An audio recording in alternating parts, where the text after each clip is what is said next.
एबे आसला बड़ खबर राज्य में काम कर आउटसोर्सिंग कर्मचारी रही बड़ घोषणा। तेज आपण मान मन में प्रश्न थी कौन आउटसोर्सिंग कर्मचारी को स्थायी नियुक्ति मिल से दरमा कौन वृद्धि हम आउ आंदोलन फलाफल कौन रही एने कौन बड़ खबर आसपाई आम चैनल को निहत भाव सब्सक्राइब करूँ आउ पाखे आसता बेल आइकन को ऑल बटन में सेट करने सहित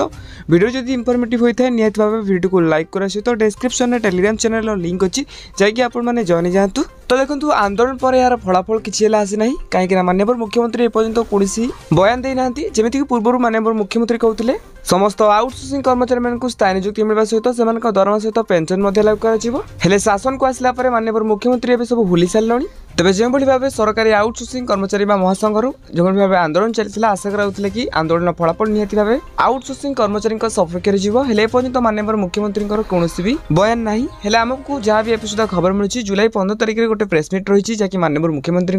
तो से आलोचना कर समस्त आउटसोर्सिंग कर्मचारी दरमा वृद्धि सहित से स्थायी नियुक्ति मिलवर ना से विषय आलोचना कर तेज यहाँ आज अपडेट जब आपको आसता अपडेट विषय आप जानते चाहते तेज आम चैनल को सब्सक्राइब करूँ आउ हाँ ये वीडियो क्यों देखते निहत मात्रा कमेंट बॉक्स में कमेंट करूँ।